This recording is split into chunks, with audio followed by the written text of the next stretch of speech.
Hello student, मैं Premlata from ASM public school और आज हम पढ़ेंगे आपकी बसंत पाठ्य पुस्तक भाग 1 में दिया गया पाठ अक्षरों का महत्व। ये आपकी पुस्तक का बेटा 5वां पाठ है और इसके लेखक हैं श्री गुणाकर मूले। पाठ को शुरू करने से पहले बच्चों हम इस पाठ के बारे में जानकारी लेते हैं। बच्चों, सबकी एक भाषा होती है, ठीक है। आप सोचो कि अगर अक्षर ही न होते तो आप अपनी बात को किस प्रकार से व्यक्त करते, अर्थात अपनी बात को किस प्रकार से कहते। यही महत्व है अक्षरों का कि अक्षरों के द्वारा ही हम अपने मन के भावों को एक दूसरे से कह सकते हैं। तो आइए पढ़ते हैं पाठ में अक्षरों का महत्व। बेटा चलिए, अक्षरों की कहानी अर्थात अक्षरों की क्या कहानी है। यह पुस्तक अक्षरों से बनी है। सारी पुस्तकें अक्षरों से बनी हैं। तरह तरह की पुस्तकें, तरह तरह के अक्षर। दुनिया में अब करोड़ों पुस्तकें छप चुकी हैं। हजारों पुस्तकें रोज छपती हैं। तरह तरह के अक्षरों में हजारों की तादाद में रोज ही समाचार पत्र छपते रहते हैं। अर्थात दुनिया में करोड़ों पुस्तकें छपती हैं, रोज ही छपती हैं और अलग अलग प्रकार की हजारों की तादाद संख्या में छपती हैं और उसी संख्या में ही समाचार पत्र अर्थात न्यूज़पेपर, अखबार छपते हैं। इन सब के मूल में अक्षर हैं। क्या है इनके सबके मूल में? अक्षर, अर्थात ये अक्षरों से ही छपते हैं। हम कल्पना भी नहीं कर सकते कि यदि आदमी अक्षरों को न जानता तो आज दुनिया का क्या हाल होता। कि अगर अक्षरों को हम न पहचानते तो दुनिया में हम एक दूसरे को अपनी भावनाएं, अपनी बातें किस तरह से कह पाते। कोई कह सकता है कि हम अक्षरों को अनादिकाल से जानते हैं। अनादिकाल अर्थात जो सदा से चला आ रहा हो, ठीक है बेटा। अक्षरों का ज्ञान किसी ईश्वर से मिला है, अर्थात अक्षरों की जो जानकारी है वो किसी भगवान से, ईश्वर से प्राप्त हुई है। पुराने जमाने के लोग सचमुच ही सोचते थे कि अक्षरों की खोज ईश्वर ने की है। जो पुराने जमाने के लोग थे वो क्या सोचते थे कि जो अक्षरों की खोज है, उनकी जानकारी है, उनकी रिसर्च जो है किसने की है? ईश्वर ने की है। पर आज हम जानते हैं कि अक्षरों की खोज किसी ईश्वर ने नहीं बल्कि स्वयं आदमी ने की है, अर्थात स्वयं इंसान ने उन अक्षरों की खोज की है। अब तो हम यह भी जानते हैं कि इन अक्षरों की खोज किस देश में किस समय हुई है, अर्थात आज तो हमको ये भी जानकारी है कि अक्षरों की खोज कहाँ कहाँ किस किस समय और किसने की है। हमारी यह धरती लगभग 5 अरब साल पुरानी है। कितनी पुरानी है? 5 अरब साल। 2-3 अरब साल तक इस धरती पर किसी प्रकार के जीव जंतु नहीं थे, अर्थात 2-3 अरब साल तक जो धरती थी यहाँ पर किसी भी प्रकार का कोई जीव जंतु नहीं था। क्या था? सिर्फ केवल क्या था? जानवरों और वनस्पतियों का ही इस धरती पर राज्य रहा। करोड़ों साल तक इस धरती पर किसका राज्य रहा था? जानवरों और छोटी छोटी वनस्पतियों, पेड़ पौधों का। आदमी ने इस धरती पर कोई 5 लाख साल पहले जन्म लिया। धीरे धीरे उसका विकास हुआ, अर्थात धीरे धीरे उसका डेवलपमेंट हुआ। कोई 10,000 साल पहले आदमी ने गांवों को बसाना शुरू किया। वह खेती करने लगा। वह पत्थरों के औजार इस्तेमाल करता था। फिर उसने तांबे और कांसे के भी औजार बनाए।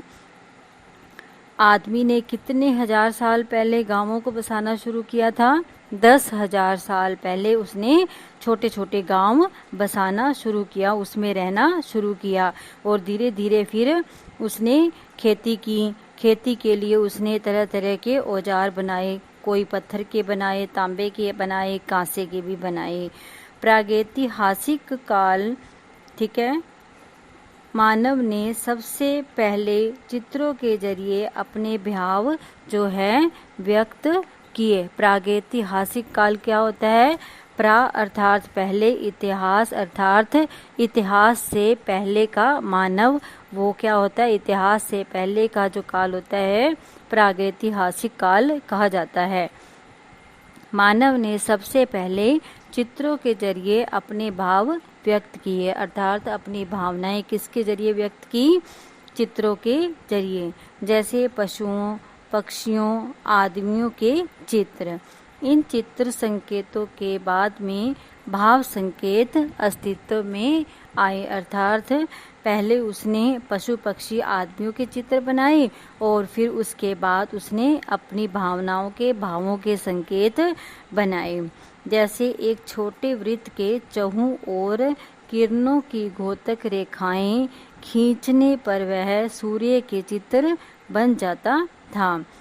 बाद में यही चित्र ताप या धूप का घोतक बन गया। इस तरह अनेक भाव संकेत अस्तित्व में आए, अर्थात जो आदि मानव था उसने अपने भावों को दर्शाने के लिए एक छोटा सा वृत्त अर्थात गोल बनाया, ठीक है, और उसके चारों ओर उसने किरणें दिखाई जो किसका घोतक थी, किसका प्रतीक थी?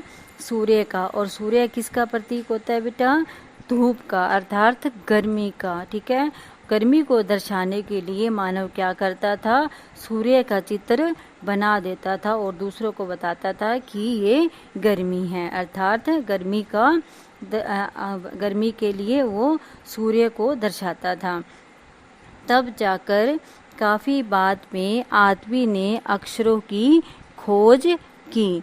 अक्षरों की खोज के सिलसिले को शुरू हुए मुश्किल से 6,000 साल हुए हैं। आज से 6,000 साल पहले ही किसकी खोज हुई थी? अक्षरों की। कितने साल पहले? केवल 6,000 साल पहले। टर्न योर पेज बच्चों, पेज नंबर 30। देखो ऊपर सारे चित्र बनाए हुए हैं और दर्शाए हुए हैं।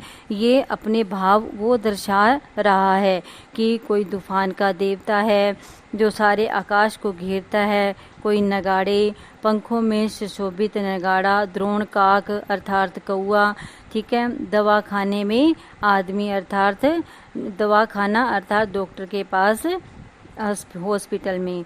अक्षरों की खोज के साथ एक नए युग की शुरुआत हुई।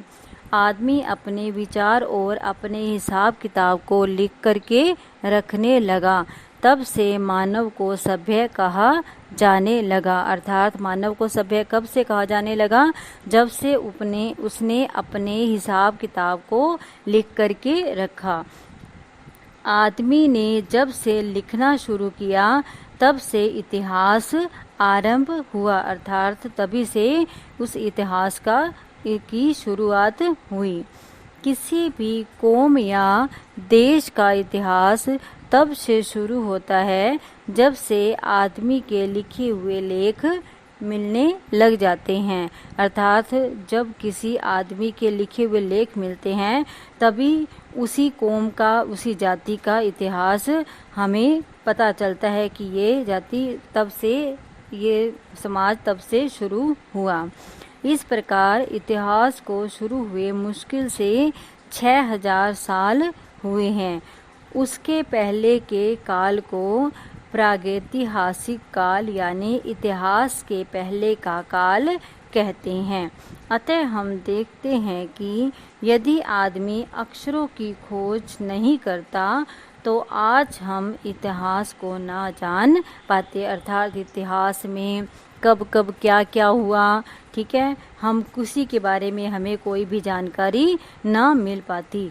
क्यों नहीं मिल पाती? अगर अक्षरों की खोज ना होती तो। ठीक है बेटा, क्योंकि अक्षरों की खोज के साथ ही उस वहाँ के आदमी ने, आदिवासियों ने, जो भी था हमारे पूर्वज, उन्होंने लिखना आरंभ किया और जो उन्होंने सहेज कर रखा, जिसको आज हम अपनी पुस्तकों में पढ़ पाते हैं। हम यह न जान पाते कि पिछले कुछ हजार सालों में आदमी किस प्रकार रहता था, क्या क्या सोचता था, कौन कौन राजा हुए इत्यादि। अक्षरों की खोज मनुष्य की सबसे बड़ी खोज है।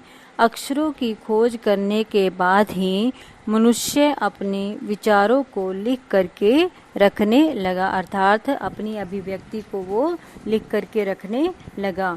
एक पीढ़ी से के ज्ञान का इस्तेमाल दूसरी पीढ़ी करने लगी। इसी प्रकार एक पीढ़ी से दूसरी पीढ़ी तक अक्षरों का ज्ञान जाने लगा।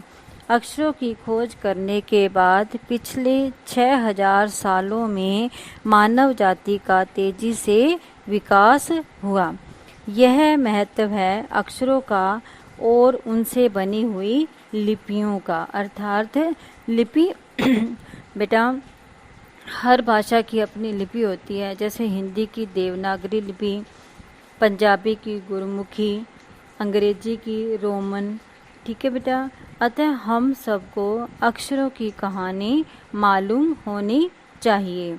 आज जिन अक्षरों को हम पढ़ते या लिखते हैं वे कहाँ बनाए गए, कब बनाए गए, किसने बनाए, यह जानना भी जरूरी है।